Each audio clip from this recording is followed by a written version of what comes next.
So Spider-Man was really awesome. I'm wondering, what are your thoughts on it? Like, I mean, we've gone into it a little bit on the show, but like, I don't feel like we've gone into it like super, super in depth.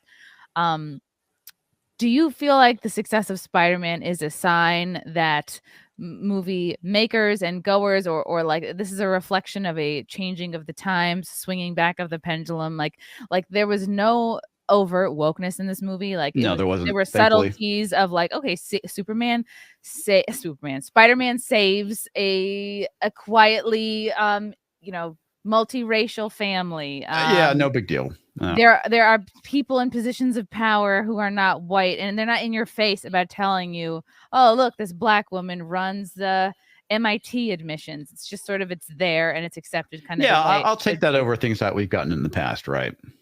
Do you think this is a sign of changing times, or it just happened to work out this way and now people are seeing how successful it is? I don't know. I'd like to be optimistic and say, yes, this is a sign that things are changing. But I know better. And I think the reason why Disney can get away with it, they can get away with making woke content and pushing the message, is because they have very deep pockets. And the reason why they have very deep pockets is because of the parks. So they can go and fuck up Marvel Comics. They can go and fuck up the MCU and Star Wars, et cetera, because their money truly comes from, their parks. That's wow. Whereas Sony, on the other hand, is screwed, and they have to go and make good content if they want to stay in business. The whole thing, like right now with Marvel, if Marvel Comics and DC Comics were on their own right now and they were making this woke content, they'd be out of business within 3 months. Damn. But because they are being backed by these large corporations, they can push the message.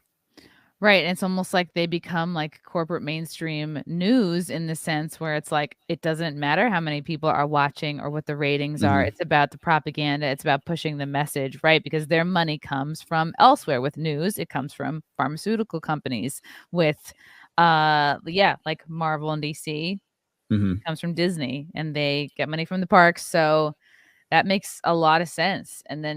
But then we have the public that are left feeling frustrated for years and having mixed feelings. Like every time a movie comes out, like Ghostbusters, which really pulls on the heartstrings and nostalgia, and you go and you're like, okay, like they brought back this guy who died. What's his face? The ghost guy. And but did they do the most with him that they could? I don't know. I liked Ghostbusters generally. I liked it too. I thought it was a fun movie. It showed appreciation for the material, and it didn't really go and shit on anything, which is basically what most people want. It wasn't the best film. I enjoyed it. I liked it. But one of the biggest things is that Ghostbusters itself was lightning in the bottle, and for it to go and be another Ghostbusters film was very challenging. And so, I mean, you really can judge this movie on two things: whether it was good or not, which it was, and whether it was actually a Ghostbusters movie, which it really wasn't. But like I said, Ghostbusters lightning in the bottle. The second movie wasn't that great. I mean, I still liked it. But this one, it's a challenge. I mean, there's some movies out there that are just better off being a solo film because of, I won't say how good it is, but the time period, how it resonated with the audience and whatnot. It's like Nick Weiser. We did a live stream last night talking about Die Hard, which is just, it's been a number of years since I watched it. I was like, wow, I've forgotten how fucking amazing this movie is. Mm-hmm. It's so simple.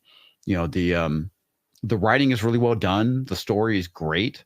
It's a fun action film. And that's the thing that it's like, remember fun, folks? That's something we used to have. And what? Fun? Yeah, I know. But yeah. And so now we're just getting like these corporate messaged films, and a lot of this is being driven by ESG. If you're not familiar with what that is, it's environmental, social, and governance scores. Oh, yes, they're doing that for corporations. Well, everybody now, you get a score of like basically like the extent to which you're pushing propaganda, the extent to which you're offering like diversity, inclusion training courses.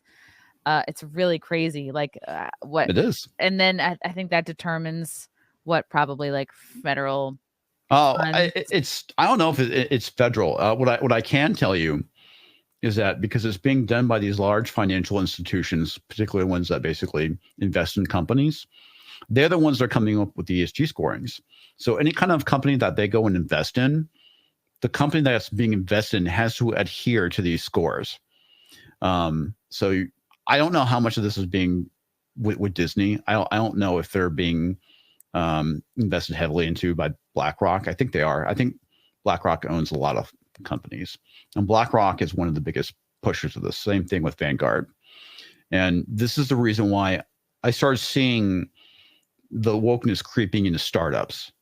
You know, I the company I work for, I'm not going to get into the details because, like I said, I don't want people to figure it out. Yeah. But the owner of the company started saying certain things. I'm like, this isn't making sense. This is not anything that this guy would say.